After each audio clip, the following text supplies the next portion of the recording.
But Savitri की अमावस्या के दिन किसी एक माता ने सीहोर आश्रम पर एक मैसेज भेजा और उस मैसेज में लिखकर भेजा कि गुरुजी से पूछना, हम भी तो पति की इतना मानते हैं, पति का सम्मान करते हैं, पति को आदर देते हैं, तो हम भी सावित्री की गिनती में।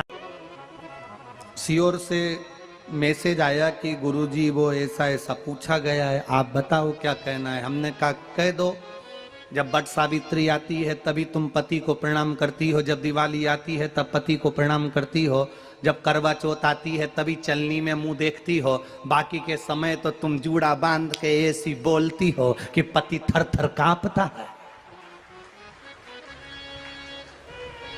16 श्रृंगार में नारी के हाथ की चूड़ी का कलर अलग हो सकता है, चूड़ी की डिजाइन अलग हो सकती है, चूड़ी अलग हो सकती है, चूड़ी महंगी सस्ती हो सकती है, मंगलसूत्र की कीमत ऊंची नीची हो सकती है, पांव की बिछुड़ी की कीमत ऊंची नीची हो सकती है, कान के कुंडल की कीमत ऊंची नीची हो सकती है। तुम्हारे शरीर पर जितने जितने 16 श्रृंगार हैं उसकी कीमत ऊंची नीची हो सकती है। केवल नारी के 16 श्रृंगार में एक श्रृंगार ऐसा है जिसकी कीमत जो पहले थी वही कीमत आज तक है और उसकी डिजाइन आज तक नहीं बदली। वो मांग का सिंदूर है, एक जैसी डिजाइन है और एक जैसी कीमत है। सारे श्रृंगार की कीमत अलग, पर मांग में जो सिंदूर डाला जाता है वो एक कीमत का होता है, एक डिजाइन का होता है और एक जैसा होता है और वो सबसे भारी होता है। सावित्री यमराज से कह रही है मेरे पति को छोड़ दो। यमराज कह रहा है सावित्री तेरा पति मर चुका है, मांग के सिंदूर को पोंछ दे। सावित्री कहती है पूरा श्रृंगार उतार दूंगी पर मांग का सिंदूर नहीं पूछने दूंगी। तब यमराज ने कहा जब तक तू मेरे मांग का अपनी मांग का सिंदूर नहीं उतारती तब तक तू मेरे पास नहीं आ सकती।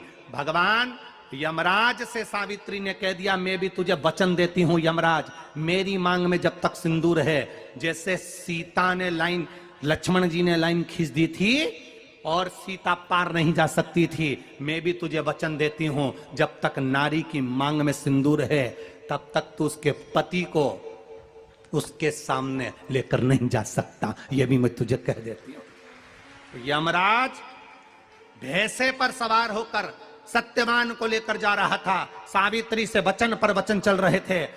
पेड़ के नीचे छोड़कर आए। क्या चाहिए तुझको, क्या चाहिए तुझको, क्या दूं मैं तुझको, कुछ मांग ले मुझसे। सावित्री कहती है क्या दोगे आप, मेरे पति के प्राण दे दो बस वापिस, और कुछ नहीं चाहिए। यमराज यमलोक में प्रवेश करने लगा। मांग के सिंदूर में से थोड़ा सा सिंदूर सावित्री ने केवल हाथ में लेकर अपनी बिंदी पर जो लगाया, सत्यवान को लेकर यमराज अंदर नहीं जा पाया। बाहर खड़े होकर कहता है मांग ले, मैं तुझे एक वचन नहीं, तू बोले तो मैं 2 वचन दे देता हूं, तू बोले तो मैं 3 वचन दे देता हूं, तू मांग क्या चाहिए। तब सावित्री ने कहा देना चाहते हो, हाँ। अब यमराज को लगा कि लालच में पड़ गई सावित्री। तब कहा पहला वचन दीजिए, मेरे अंधे सास ससुर के नेत्र वापिस आ जाएं। यमराज ने कहा तथास्तु। दूसरा वचन दीजिए, मेरे सास ससुर अपने पोता पोती का मुख देखें। यमराज ने कह दिया तथास्तु।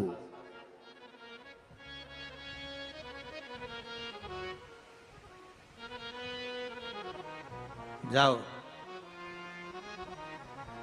यमराज जाने लगे, फिर आग जलने लगी। कहने लगे अब मैं अंदर क्यों नहीं जा पा रहा हूं।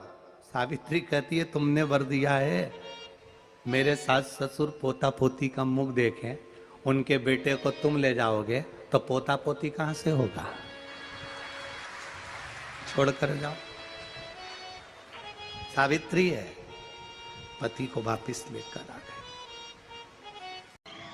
कर्जा मुक्ति के लिए सारे वृक्षों में अगर कोई श्रेष्ठ वृक्ष माना गया है तो वो बट का वृक्ष माना गया महाराज। इसलिए प्रशासनिक कार्य के लिए, मानसिक टेंशन में, परेशानियों में, बटकेश्वर महादेव का स्मरण किया जाए।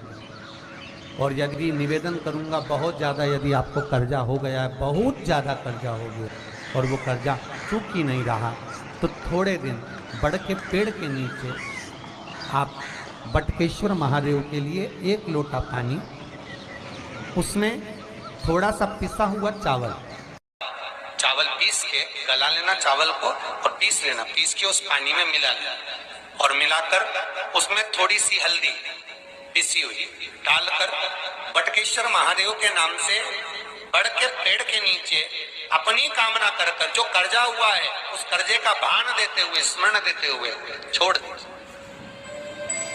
महाराज 2 या 3 सोमवार एक ही जगह पर करना, 3 सोमवार बाद वहीं से बड़ के पेड़ की थोड़ी सी जड़ उठा लाना और उस जड़ को एक कोई धागे में बांधकर या तो अपनी गले में डाल लो या अपनी जेब में पटक लो, उसको थोड़े दिन पटक कर रखना, लगभग 2 से 3 महीना पटक कर रखो।